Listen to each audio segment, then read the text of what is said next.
Welcome to another edition of the CDL podcast, educating and entertaining you 1 mile at a time.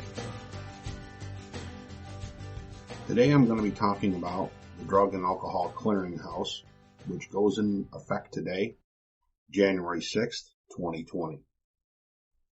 What I'm going to talk about in today's episode is for the driver only.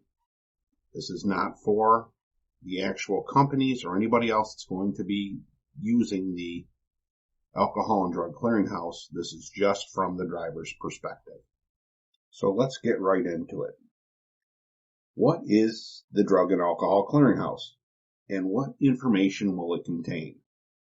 This is one of the things that I've been asked the most from all the questions, and the information I'm going to give to you here comes right off from the FMCSA's website. The Clearinghouse is a secure online database that will give employees, the Federal Motor Carrier Safety Administration, the FMCSA, the state driving license agencies, the SDLAs, the state law enforcement personal real-time information about commercial driver licenses, CDL, and commercial learners permits, CLP holders, and drug and alcohol program violations. The Clearinghouse will contain records of violations of drug and alcohol prohibitions, including positive drug alcohol tests, results, and test refusals. When a driver completes the return to duty process and follow-up testing plan, this information will also be recorded in the Clearinghouse. I know that is an absolute mouthful. That's how the whole website reads, and I'll get into that later in this episode on explaining my take on everything. The next question I've been asked a lot: are CDL drivers required to register for the Clearinghouse? The quick answer to that is no. Drivers are not required to register for the Clearinghouse.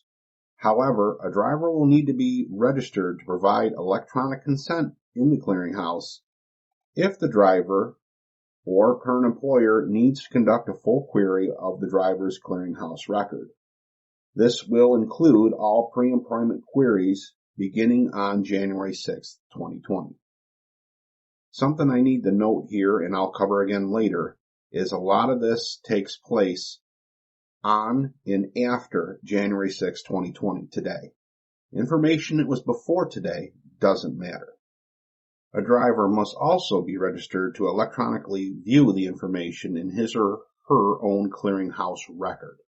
So if you're not registered, you can't view even your own information.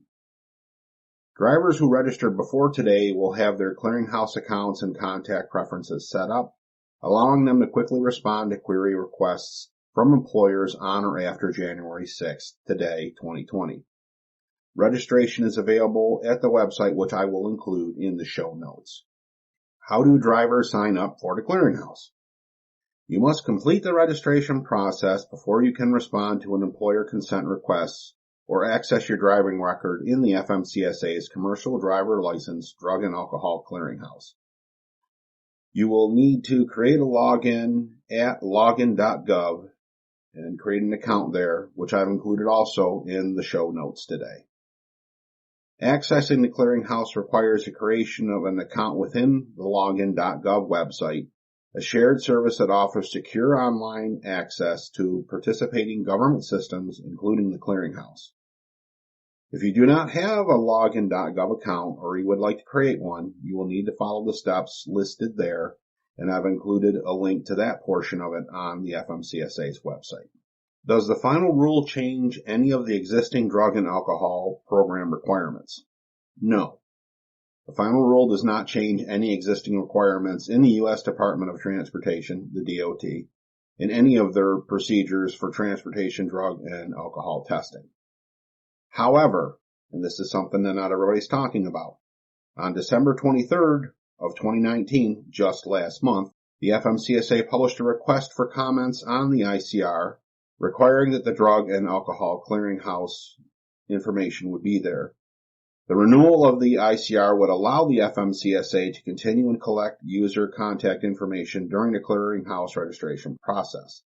The comments are due by the 22nd of this month, January in 2020. I am posting this here and attaching this to the show notes for those that will be asking questions about this. So why do I mention this and what does it mean?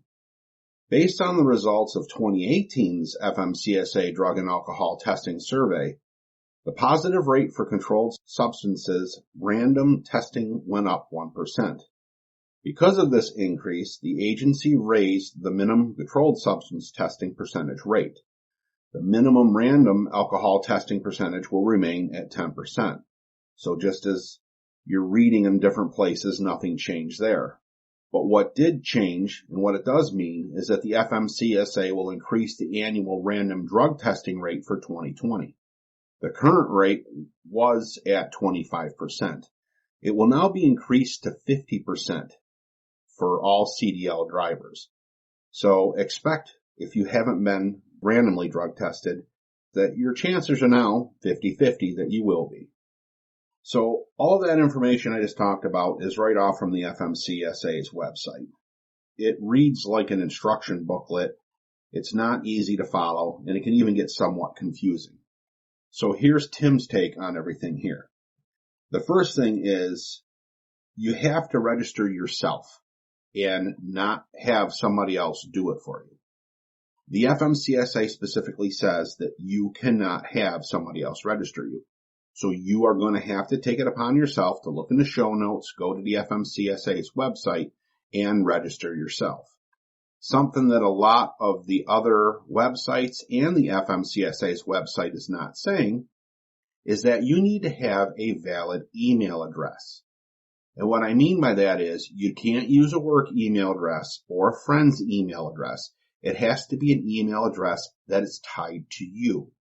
Just like you have to have a medical card to be able to have your CDL, and if you let your medical card lapse, your CDL will be downgraded, your email address is now going to also be attached to your CDL, which means that when all of the correspondence comes from the Drug and Alcohol Clearinghouse, it will be sent to you via email.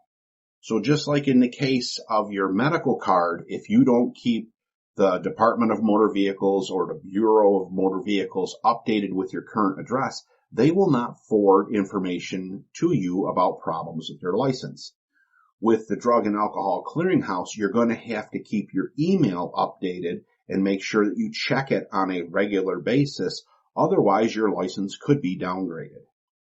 So I know there are a whole bunch of you out there shaking your head right now saying, I've managed this long without an email address. I'm not going to have one now. Well, the good news on that is you don't have to if you don't plan on changing jobs.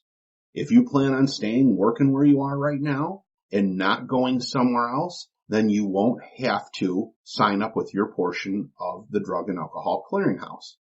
However, if you are thinking about leaving your job and you're going to go somewhere else, you best get to the Drug and Alcohol Clearinghouse site now, sign up, and get everything started. There is a process period. It takes about 20 minutes to sign up. And once you've done that, they have to get everything entered into the system, which is fairly quick. But when the new prospective employer goes to do a query on you to see if any information's in there, you have to be in the database. So if you haven't signed up for it, the new employer cannot hire you. The next part of that is, does this apply to just one person or everybody?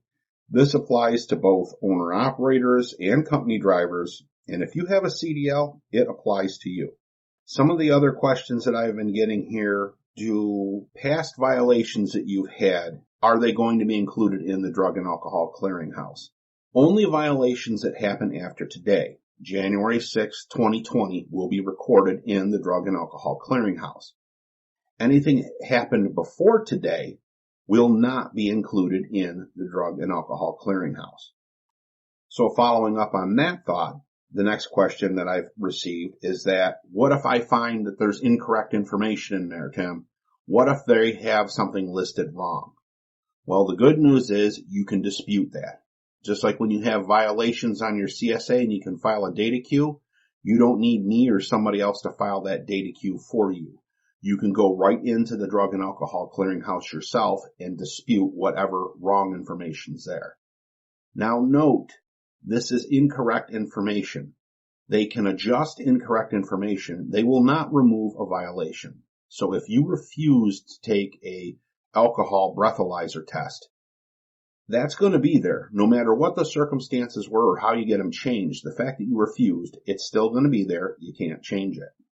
And one of the things that I forgot to mention right in the beginning is no, there is not any kind of cost to register for this. Registration is free and is fully voluntary. If you're not planning on going to another job, then you don't need to register at all. It's only if you're a brand new driver coming into our ranks or someone that wants to change a job that has to register for the Drug and Alcohol Clearinghouse. If you have problems getting set up on the FMCSA's website, they have a ton of information that is actually pretty good for you to be able to get set up in the process. If you don't know how to get to that spot on their website, in the show notes, I have included all of the information to get to all the different areas of the Drug and Alcohol Clearinghouse. Once you've signed up on the website, you will see that if you do it now, there is nothing in the system that should be on your record. And all you're going to see is drug and alcohol related violations. Any CSA violations, anything else that's outside of that will not be on this website. That's a totally different portion of the FMCSA. It's only drug and alcohol related that you will find here. Now, a lot of companies have not been doing a good job of keeping their drivers up to date on what is going on with this Drug and Alcohol Clearinghouse. This has been in the works for over 4 years now. This is nothing new. If you look at it from the perspective of, I want to have a long career in the trucking industry, this Drug and Alcohol Clearinghouse is actually a good thing. When you went to go change to another job, which us truck drivers do on a somewhat regular basis, the process of having to have one company give the information and your records to another company was a very lengthy process. The fact that everything is going to be done electronically now, and with you being able to review it and find any kind of discrepancies or mistakes they made, puts all of the control in your hands to make sure that everything flows smoothly. A process that could take a week or longer can now be done in a day. So just like a whole bunch of other things that we've had upgraded for us as truck drivers in the last 10 years, and God knows there's been enough of them, this is a good thing for all of us. Now, yes, I have to say that a lot of people are not happy about the email portion of it. But when you take a look at it, you really should probably have an email at this time and date. I mean, a lot of things are getting done by email. And the laws are going to start enforcing, and I mean enforcing, the whole texting issue for dispatch coming to drivers and a lot of communications going back and forth. Texting is not really the optimal way for doing it. You should be doing everything via email. The more you do with email, the better you have yourself covered on dispatch times, routes, actual physical locations of businesses when they give you an address. I hate phone calls for the fact that the dispatcher can tell you one thing and then later change their mind and say, no, it was something else. And it could either be done on purpose or totally by accident. Maybe they grabbed the wrong sheet when they were reading it to you. Most of the time I found that even though I think something is done with malice, it really was only done by accident. You know, you can never discount stupidity. But the truth behind the whole matter is that with emails, you protect yourself on every single aspect of your operation that you do. Whether you're a company driver, owner, operator, doesn't matter. Emails work really well for you. So once you get past the fact that you need the email and get signed up for the Drug and Alcohol Clearinghouse, after a couple of months, you're going to forget all about that. It's actually working for you in the background and keeping all of your information there so you don't run into problems.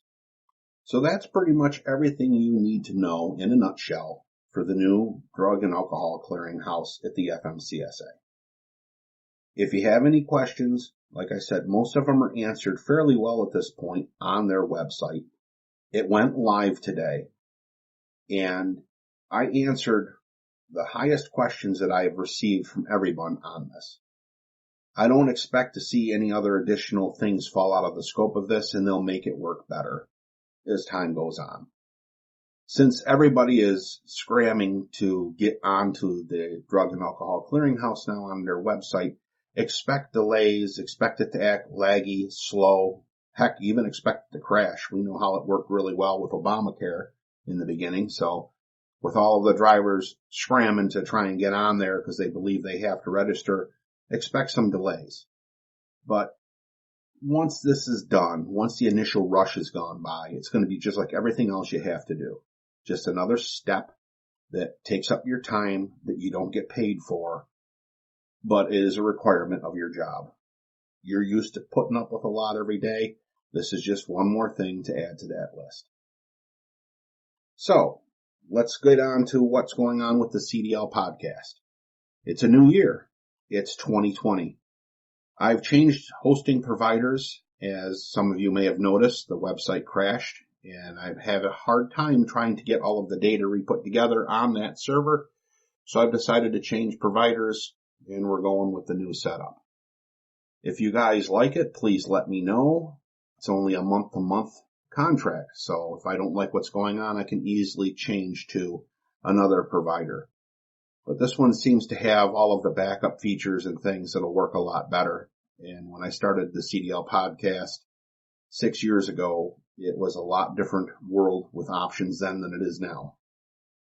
I look forward to putting out a lot of content for you folks this year. And if you have any questions, my contact information is all over the place. You can reach me at tim@favreau.net. That's tim@favreau.net. If you have something particular you want to put in it, make sure you throw it there in the subject line. I watch every email that comes in, and I try to answer every single one individually. And with that, I want to say thank you for tuning in to another edition of the CDL podcast. To learn more, connect with our community, and get free resources to build your career, please go to thecdlpodcast.com.